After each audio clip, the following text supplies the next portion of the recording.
Rick, it's great to see you. Hey, good morning, Keith. Always a pleasure to be with you. Thank you. So today's topic for this podcast is going to be change of season. Why don't you kick it off for us? Wow, I love that topic. First of all, it's sort of living according to the rules of nature, right? I mean, that's partly what we do. We have four seasons, and those of us in Arizona really only have two, I guess, anymore. But Arizona even has subtle changes in the deserts and more profound changes when the seasons flip in the northern part of the state. So this is a time when I like to sort of check in on myself and see what kinds of things are working with my practice and what kinds of things could use a little work and what kinds of things aren't working at all that I need to jettison. So I guess the first thing is I always look at what I'm doing in the morning because that's kind of an indicator to me of how healthy I am and how I am reacting or being proactive about my life. I notice that when I'm tired and sedentary and I haven't had a lot of exercise, I just want to blow off the morning and get up around 7 or 8 or something like that, late for me. But when I'm up at 4:35, and I have an hour to myself in that solitude, or I can hit the gym or the pool or take an extended walk, my life is so much better. So I guess my first thing for changing the season is, Rick, how are you doing with your morning? You got to own the morning. You got to own what happens in the morning because that's really the only time that you've got to get it going strictly for yourself. The rest of the day is going to be fairly chaotic with lots of obligations, lots of other things you can do, must do, have to do. Life would be worse if you don't do them, but in the morning it's your time. So rule number one, man, for me, change of seasons, look at your practice. I look at my practice and I decide, first of all, how am I doing in the morning? What do you think?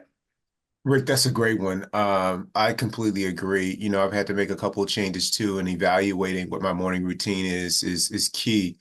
And I found that starting the night before, preparing for that, helps me have a better morning. The last few months, I really falling into this pattern of playing a lot of pickleball in the evening. And as you know, I've been an early riser for a very long time. And with the weather here in Arizona being, over 100 degrees, when the sun is still on the courts, they go to a later start time. So they start about 7 for Mm. Monday night play, which is competitive play.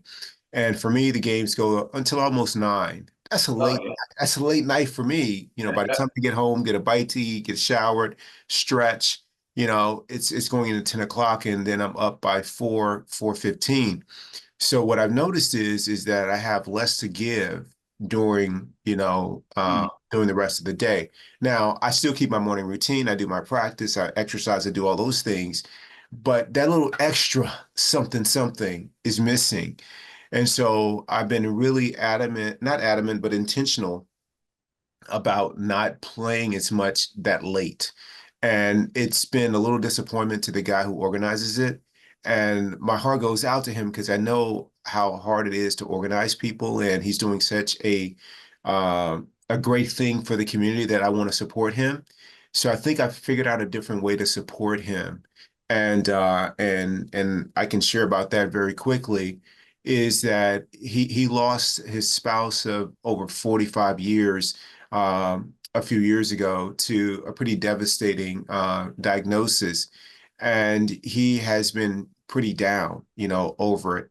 And when I talked to him, I told him, I said, hey, listen, one of the things that I, learned about you when I was looking to meet you, because I wanted to do a tournament for Mayo Clinic on those courts.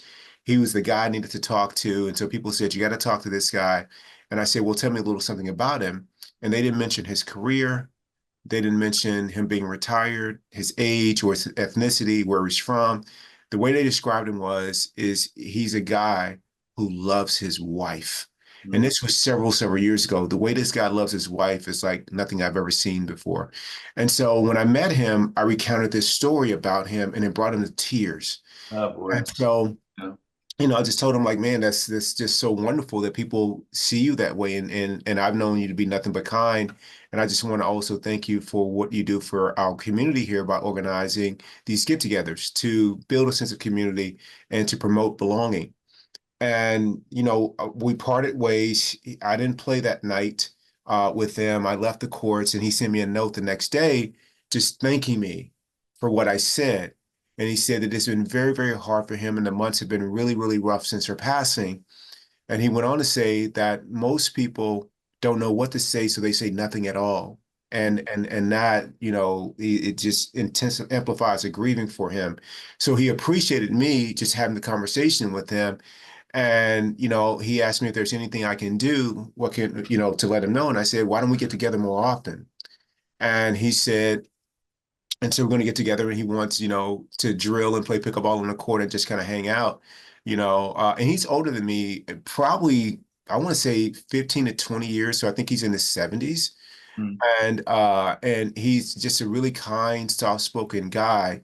But I figured out a way to connect with him without having to go to pickleball and get to bed at 9 o'clock at night. So I figured out a way that I think is going to be a blessing to us both. He's going to teach me a lot. I'm going to connect with a kind, open-hearted human being, and I'm sure we'll grow together and have, whether we get together one time or several times, it'll be meaningful.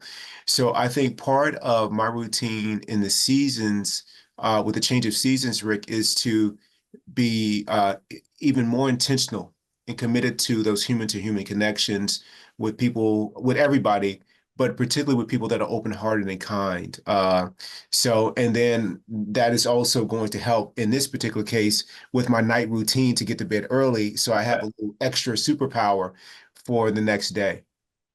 Love that, Keith. I really enjoy listening to you talk about how you work out win-wins. There's a lot of folks who would come up against that obstacle and say, well, then I've got to either do what he wants me to do. I'll show up late and I'll be tired the next day, but I got to do it because I'm doing it for another person.